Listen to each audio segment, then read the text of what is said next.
Was haben die ganzen Scheinwerfer hier vor mir alle gemeinsam? Alles sind zugelassene Fernscheinwerfer.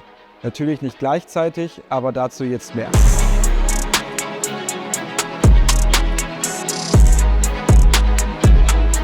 Herzlich willkommen zu diesem Video über Laserlamps Fernscheinwerfer. Hier wollen wir euch die verschiedenen Fernscheinwerfermodelle von Laser einmal genauer vorstellen und auch die Unterschiede aufzeigen. Solltet ihr Fragen allgemein zu Laser, zu Montage, Anschluss oder generell haben wir ein weiteres Video für euch vorbereitet. Ebenso gibt es noch ein Video über Kühlergrillkits und Arbeitsscheinwerfer.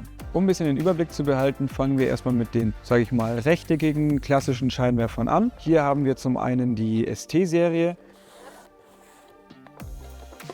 Da seht ihr hier den ST4. Die 4 kommt daher, dass dieser Scheinwerfer 4 LEDs drin verbaut hat. Den gibt es aber auch mit 2, 6 oder 8 LEDs.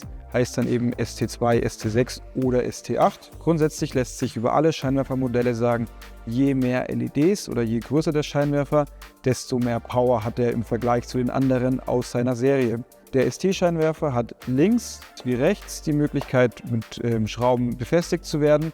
Ebenso ist hier oben und hier unten noch eine Schiene, um das Ganze mit einer Zentralbefestigung auch nach unten oder nach oben verschrauben zu können. Die ST-Serie hat keine Varianten wie Elite, White, Smart View oder ähnliches, sondern hat immer nur dieses eine Modell in einer Größe. Bei der ST-Serie sitzt die LED mittig in der Linse und leuchtet geradeaus nach vorne sozusagen. Dadurch, dass die LED nicht zuerst von der Linse noch gebrochen wird, geht sie deutlich weiter in die Breite als der nächste Verwandte, sage ich mal, die RRR-Serie, zu der wir gleich kommen, hat dafür aber keine so gute Ferne.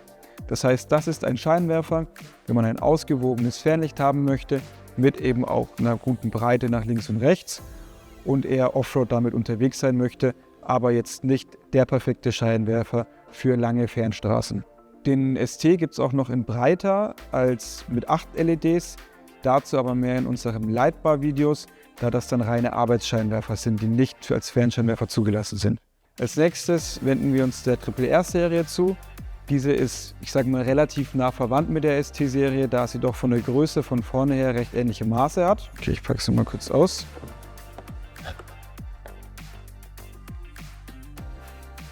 Das hier ist nun der RRR 750 Elite. Diesen Scheinwerfer kennen vielleicht viele schon, die sich mit dem Thema Laser beschäftigen, da das der Standardscheinwerfer ist, der in den allermeisten Kühlergrillkits verbaut wird. Warum? Weil er eine sehr, sehr gute Ferne hat und dadurch ideal ist für Landstraßen, Fernstraßen und für alle, die nachts viel auf der Straße unterwegs sind. Den Scheinwerfer gibt es in verschiedenen Größen. Das hier ist jetzt die klassische Kühlergrillkit-Größe, sage ich mal, mit 4 LEDs. Heißt 750. Hier ist es nicht ganz so eindeutig mit den Zahlen geregelt wie bei der ST-Serie. 6 LEDs wären 850, 8 LEDs wären 1000 und 10 LEDs wären 1250. Zu den RRR-Serien gibt es mittlerweile 3 verschiedene Variationen. Hier in den Händen halte ich den Elite. Das ist der teuerste der 3 Serien. Der ist ideal für alle, die Fernlicht und Arbeitsscheinwerfer in einem haben wollen, weil der hier hat 2 Modi. Er hat hier hinten an der Seite einen kleinen Magnetclips. Wenn ich den herausnehme, habe ich einen normalen Fernscheinwerfer, den ich so legal nutzen kann. Wenn ich dann von der Straße runterfahre, ich komme in den Wald, ich komme ins Gelände, ich möchte maximale Power haben, dann klipse ich ihn wieder rein. Dadurch aktiviert sich automatisch die Boost-Funktion und der Scheinwerfer hat volle Power. Darf ich dann aber natürlich nicht im Straßenverkehrsordnungsbereich nutzen. Eine einfache Eselsbrücke, wie man es sich gut merken kann, ob der Scheinwerfer gerade in der verkehrszugelassenen Version ist oder nicht, ist so: Sollte ich diesen Clips hier verlieren, darf ich damit noch auf der Straße fahren. Dieser Scheinwerfer kann ebenso wie die ST-Serie seitlich hinter dem Logo verschraubt werden, hat oben eine Schiene und hat aber auch unten eine Schiene, wodurch ich diesen Scheinwerfer eben auch variabel montieren kann. Beim Scheinwerfer sind die LEDs unten montiert und werden oben nochmal an dieser Linse gespiegelt. Dadurch gehen sie extrem weit in die Ferne und sind sehr zielgerichtet, haben aber keine so gute Breite wie beispielsweise die ST-Serie. Das heißt, für langsame Fahrten auf Landstraßen eher die ST-Serie, für normale Landstraßen oder auch schnellere Passagen, wenn man da öfter unterwegs ist, ist man mit der RRR auf der richtigen Seite. Von diesem Allzweckwunder RRR Elite kommen wir nun zu einem nächsten Modell, das ist die Standardvariante. Die gibt es auch in allen Größen. Hier habe ich einen reinen Fernscheinwerfer ohne Boost-Funktion und habe aber die Möglichkeit, noch ein optionales Positionslicht mit anzuschließen. Das ist vor allem für die Lkw-Fahrer interessant. Da sehen wir selber schon auf den Straßen oft die verbauten Laserlamps auf den Dächern mit angeschlossenem Positionslicht. Hier in Deutschland ist es so, dass das vor allem eben auch, was die Kühlergrillkits angeht, nicht mit angeschlossen werden darf, da dieses Positionslicht in einer bestimmten Höhe und in einer gewissen Breite montiert werden muss. Dazu findet ihr aber in den jeweiligen Anleitungen des Kühlergrillkits beispielsweise auch die genauen Infos. Wichtig ist über die Standardversion zu wissen, dass diese im direkten Vergleich mit der Elite im normalen Fernlichtmodus deutlich heller ist, hat dafür aber auch eine relativ hohe Referenzzahl. Das bedeutet, die Standard hat eine Referenzzahl pro Scheinwerfer von 37,5. Da komme ich dann eben mit 2 Stück auf 75, habe dann für mein originales Fernlicht nur noch 2 x 12,5 frei, was oft nicht hinhaut. Genaue Infos über Referenzzahl, worauf man achten muss, findet ihr in unserem ersten Video. Aber daher mussten bis jetzt eben Kunden oft zum Elite greifen, obwohl sie eigentlich nur ein normales Fernlicht haben wollen. Dafür hat Laser sich aber eine Lösung überlegt. Und zwar gibt es noch eine dritte Variante in dieser Größe des 750ers. Weil das eben die Kühlergrillkit-Variante ist, gibt es jetzt noch die Variante White. Die White-Variante sieht auch genauso wie dieser Scheinwerfer hier aus, ist aber deutlich günstiger als der Standard oder der Elite. Die White ist speziell gemacht für Kühlergrillkits, für Fernscheinwerfer. Sie hat eine deutlich breitere Ausleuchtung als Standard und Elite und verliert dazu aber nicht allzu viel in der Ferne und ist der perfekte Scheinwerfer für alle, die sich ein Kühlergrid holen wollen, die nicht diese Boost-Funktion brauchen, sondern die einfach ihr Fernlicht upgraden wollten. Die sollten in solchen Fällen immer auf den White zurückgreifen. Nun kommen wir zu einem etwas außergewöhnlichen Scheinwerfer. Der gehört auch noch zur RRR-Serie. Und zwar ist das der RRR24 Elite Plus. Was das bedeutet, zeigen wir euch jetzt. Dieser Scheinwerfer hier müsste der aktuell teuerste im kompletten Sortiment von Laser sein. Dieser RRR24 Elite Plus hat 2 besondere Merkmale. Das eine ist, dass er ein Elite Plus Scheinwerfer ist. Das bedeutet, er hat einen normalen Fernlichtmodus, er hat einen Boost-Modus wie die normale RRR Elite. Außerdem hat er noch einen gelben Lichtmodus, vor allem im Norden bei viel Schnee und Nebel sehr gut geeignet. Und er hat noch einen 4. Modus mit Boost und gelbem Licht, wo quasi die maximale Power und alles, was er hat, auf die Straße bringt. Das Besondere an diesem Scheinwerfer ist, warum er auch in diesem Video ist, dass er eine doppelte E-Kennzeichnung hat und dadurch ein zugelassener Fernscheinwerfer ist. Also keine Sorge, man muss sich nicht überlegen, wie kriege ich 2 davon an meinem Fahrzeug montiert, sondern dieser Scheinwerfer hat hier in der einen Ecke und hier unten in der anderen Ecke jeweils eine E-Kennzeichnung. Dadurch gilt er laut Gesetz nach 2 Scheinwerfern, die einfach in einem gemeinsamen Gehäuse sitzen. Das bedeutet, ich kann diesen Scheinwerfer beispielsweise auf meinem Dach montieren und legal bei meinem Fernlicht dazuschalten, was so in der Größe und in dieser Ausstattungsvariante kein anderer Hersteller wirklich bieten kann. Ein weiteres nettes Feature und vor allem Vorteil gegenüber den anderen Elite-Scheinwerfern von Laser ist, dass ich hier die Elite-Funktion aus dem Fahrzeuginneren schalten kann. Das bedeutet, wenn das auf meinem Dach montiert ist, muss ich dann nicht jedes Mal wieder hochklettern, um diesen Schalter rein und raus zu machen, sondern ich kann das ganz bequem vom Fahrzeuginneren aus machen. Wichtig ist außerdem noch, dass bis auf den zugelassenen Fernscheinwerfermodus alle anderen 3 Modi hier in Deutschland nur abseits der Straße erlaubt sind und nicht im Straßenverkehr genutzt werden dürfen. Als nächstes kommen wir zu der Linear-Serie. Bei der Linear-Serie handelt es sich um einen sehr, sehr flachen Scheinwerfer, der quasi geeignet ist für alle, die wenig Platz haben, die idealerweise das zum Beispiel auch mit einer Kennzeichenhalterung montieren wollen, einen unauffälligen Scheinwerfer mit viel Kraft haben wollen, dann ist das genau richtig. Also ich sage jetzt auch mal für einen Audi A3, A4, für den normalen Nutzer eines PKWs, wie man ihn sich vorstellt, für den Golf, sind diese Scheinwerfer eigentlich ideal. Hier haben wir jetzt mal 2 Scheinwerfer mit dabei. Beide haben eine Besonderheit, das ist zum einen der Linear 6 Elite Plus und die Linear 18 mit doppelter E-Kennzeichnung. Hier haben wir nun den Linear 6 Elite Plus Scheinwerfer. Generell gibt es die Linear-Serie in verschiedenen Längen. Hier bedeutet, ähnlich wie bei der ST-Serie, die Anzahl der LEDs. Beispielsweise hier habe ich 6 LEDs drinnen, daher Linear 6. Es gibt auch die Linear 12, 18, 24, 36, hoch bis zu 48. Dazu dann später bei dem Leitbar-Video mehr. Zuerst die Unterschiede anhand dieses einzelnen Linear 6 Scheinwerfers, was es da für Modelle gibt. Es gibt den Linear 6 Standard, es gibt den Linear 6 Elite. Hier ist der Unterschied, dass der Elite nochmal mehr Power hat. Das ist einfach nur eine Frage, wie viel Geld möchte ich ausgeben, wie viel Fernlicht möchte ich haben, reicht mir der Standard, ist das in Ordnung, möchte ich mehr Power haben, ist mir das auch mehr Geld wert, kann ich zum Elite greifen. Beim Elite Plus ist es ähnlich wie mit der LED-Bar, die wir gerade gesehen haben. Hier gibt es 4 Modi, die ich aus dem Fahrzeuginneren schalten kann, mittels eines separaten Schalters. Hier gibt es den normalen Fernlichtmodus, es gibt den Boost-Modus mit extra Power, es gibt den Modus mit gelbem Licht und es gibt den Modus mit gelbem Licht und extra Power. Hier ist es ähnlich wie beim anderen Scheinwerfer so, dass nur der eine Modus zugelassen ist im Straßenverkehr. Alle anderen 3 Modi sind rein fürs Gelände gedacht. Der Elite Plus ist daher wirklich eher für die Leute, die auch mal ins Gelände fahren wollen, die Offroad unterwegs sind, vielleicht auch mal Skandinavien im Sinne haben, wegen dem gelben Licht. Standard und Elite sind für alle gedacht, die einfach nur ihr Fahrzeug aufrüsten wollen. Vom Lichtbild her befindet man sich hier relativ ausgewogen. Quasi zwischen der Weite von der RRR und der Breite von der ST hat man hier einen guten Mittelweg gefunden. Wichtig ist auch, dass zum Thema Effective Lumen, dazu gibt es auch noch ein paar Infos in unserem ersten Video, ist es so, dass dieser Scheinwerfer auch dafür gedacht ist, sehr tief montiert zu werden.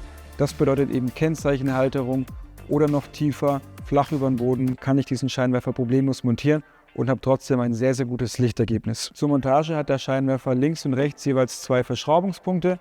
Ich kann aber auch mit einer Zentralbefestigung das hier unten dran befestigen und habe dadurch verschiedenste Montagemöglichkeiten am Fahrzeug. Der Linear 18, wie er hier steht, ist vom Aufbau her ähnlich wie dieser Linear 6, natürlich nur nochmal eine ganze Ecke breiter. Der hat ein Feature, und zwar hat er eine doppelte E-Kennzeichnung, ähnlich wie bei diesem großen LED-Balken hier. Das bedeutet, er gilt offiziell als 2 Scheinwerfer in einem Gehäuse und ich kann ihn eben zentral verbaut, legal mit an mein Fernlicht anschließen. Dadurch, dass der Scheinwerfer ungefähr ähnlich groß ist wie mein Kennzeichen, kann ich ihn mit der Kennzeichenhalterung hier super gut dran montieren und es gibt einen guten, cleanen Look und ist dafür die perfekte Möglichkeit für alle, die zwar einen Zusatzscheinwerfer haben möchten, aber jetzt nicht diesen klassischen Offroader haben, wo sie vielleicht eine Stoßstange vorne dran haben, einen Bügel oder irgendwas auf dem Dach, wo sie es dran bauen wollen.